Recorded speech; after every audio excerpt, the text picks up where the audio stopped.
अगर आप सभी ध्यान करना चाहते हैं परंतु कभी कर नहीं पाते तो ये कहानी खास आपके लिए है। इस कहानी को समझने के बाद ऐसा होना असंभव है कि आप ध्यान न कर सकें। एक साधारण इच्छा से ध्यान के विषय में जागरूकता प्राप्त हो सकती है। एक बार एक साधु एक वृक्ष के नीचे ध्यान की अवस्था में बैठे थे। तभी एक लकड़हारा आता है जो उस पेड़ से लकड़ियां काट रहा होता है। साधु उसे देखकर कहते हैं, तुम रोज यहाँ लकड़ियां काटने आते हो, बहुत मेहनत करते हो, क्या तुम्हारे पास अब अच्छी खासी संपत्ति नहीं होगी? लकड़हारा हंसते हुए जवाब देता है, महाराज, आप जैसा सोच रहे हैं वैसा कुछ भी नहीं है। इन लकड़ियों से मुझे बहुत ही कम आमदनी होती है और घर का खर्च भी बहुत ही मुश्किल से चलता है। साधु उसे सुनकर कहते हैं, तुम यहाँ क्यों नहीं जाते?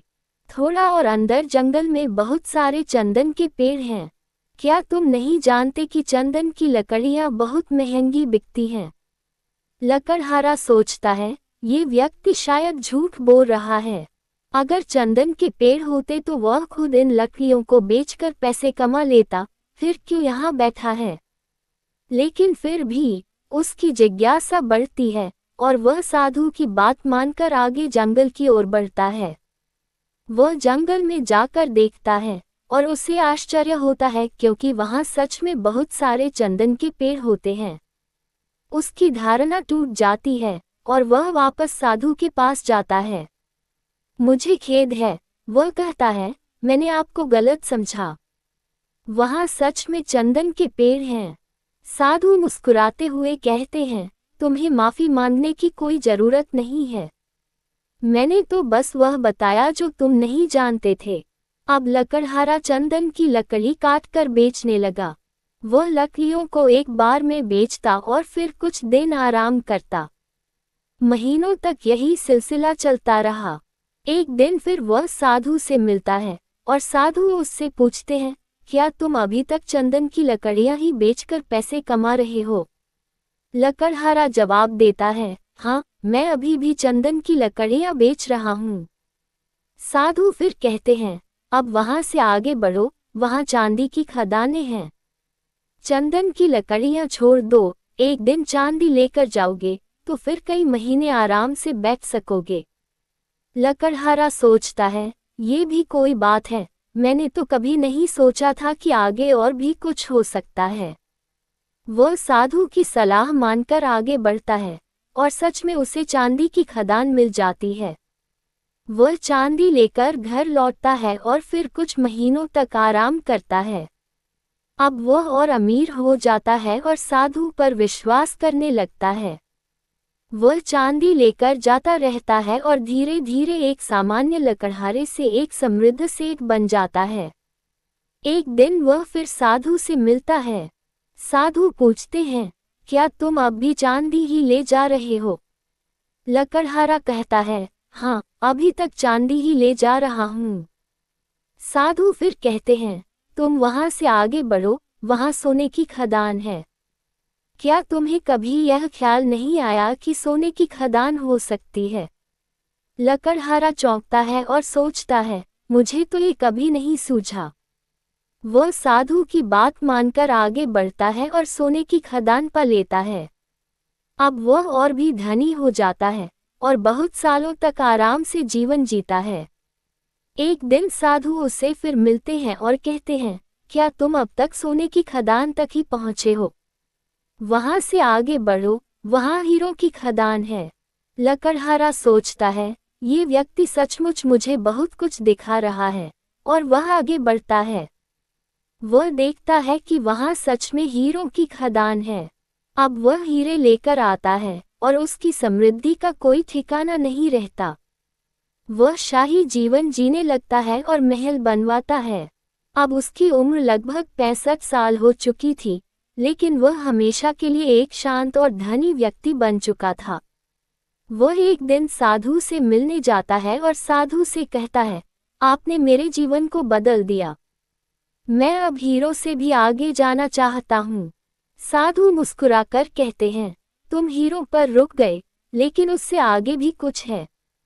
क्या तुमने कभी सोचा कि इस आदमी के पास कुछ और हो सकता है जो हीरे से भी बेहतर हो?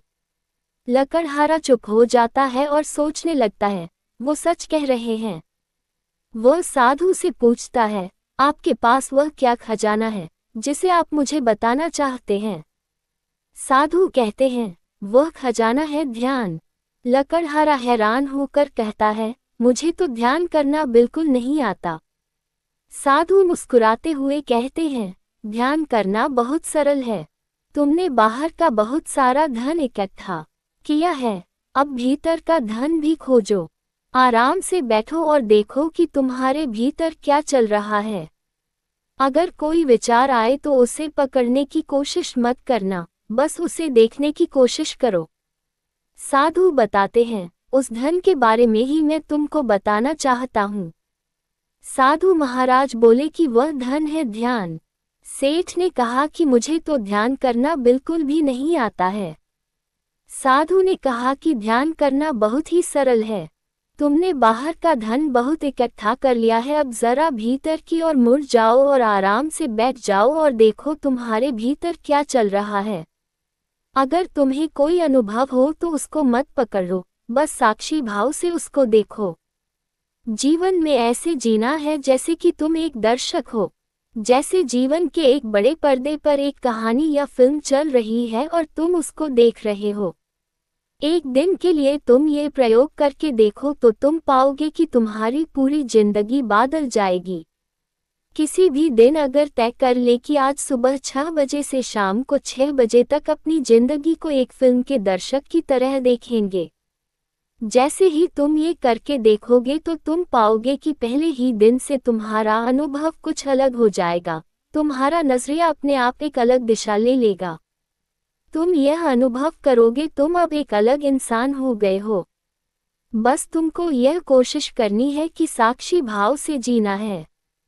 साक्षी भाव से जीने का मतलब है कि आपने यह अनुभव करना है कि आप अलग हैं और आपका शरीर अलग।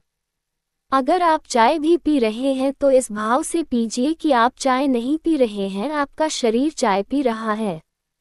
अगर सांस भी ले रहे हैं तो देखिए कि आपका शरीर सांस ले रहा है। बिल्कुल साक्षी भाव से जीने की कोशिश करके देखिए। आप अगले ही दिन पाएंगे कि आप ना रहे, आप बदल गए हैं। आपका अनुभव जिंदगी को देखने का बदल गया है। आप ऐसे जिए जैसे कि जिंदगी एक फिल्म की तरह चल रही है और आप सब कुछ एक दर्शक की तरह देख रहे हैं। जब आप ऐसे करेंगे तो आप वो ना रहेंगे जो आप पहले थे। आपके भीतर इतना कुछ बदल जाएगा जैसे कि कोई ट्रांसफॉर्मेशन हो गया हो। आपको ये समझना है कि जीवन एक सपना है और इस सपने में तुमको एक साक्षी की तरह जीना है। ध्यान के लिए ये 2 मुख्य बिंदु हैं। यही 2 अनिवार्य शर्तें हैं ध्यान करने के लिए। जिसने साक्षी भाव को साध लिया वो महामृत को पा ही लेगा। जैसे ही तुम जिंदगी को एक साक्षी भाव से देखना सीख जाओगे तो एक नई शुरुआत होगी तुम्हारी जिंदगी में। तब तुम एक ऐसे सत्य को प्राप्त करोगे जो सपना नहीं है, जिसकी कोई मृत्यु नहीं है, जिसका कोई जन्म नहीं है। वो सत्य कुछ भाग्यशाली लोगों को ही मिल पाता है और मैं चाहता हूँ कि तुम भी उस सत्य का अनुभव करो। जीवन के सत्य को पाने के लिए सपने से ही शुरुआत करनी है और तब तुम ऐसे सत्य को उपलब्ध हो जाओगे जिसको आत्मा कहते हैं, जिसको परमात्मा कहते हैं। और यह जो अनुभव है वो इतना सुखद है कि उसको किसी भी तरह से नापा नहीं जा सकता है। वो किसी भी हीरे, मोती, जवाहरात से ज्यादा सुख, आनंद देने वाला है। साधु की बातों को समझने के बाद लकड़हारा अब सेठ ध्यान करने लगता है और उसके जीवन में वह अद्भुत परिवर्तन होता है जो शब्दों से व्यक्त नहीं किया जा सकता। उसे असली सुख, शांति और आनंद का अनुभव होता है। ध्यान की यह सच्चाई इस संसार के सबसे बड़े खजाने से भी अधिक मूल्यवान है। आपको यह वीडियो कैसी लगी यह कमेंट करके हमें ज़रूर बताएं। अगर वीडियो अच्छा लगा हो तो चैनल को सब्सक्राइब और वीडियो को लाइक एंड शेयर करना ना भूलें। इस कहानी का अगला पार्ट हम नेक्स्ट वीडियो में लेकर आएंगे। अगर आप चाहते हैं कि आपको नेक्स्ट वीडियो की नोटिफिकेशन अपने आप आ जाए तो बेल आइकन को प्रेस करना ना भूलें। हम सदैव ही आपके आभारी हैं। आपके अंदर बैठे हुए भगवान को हमारा प्रणाम।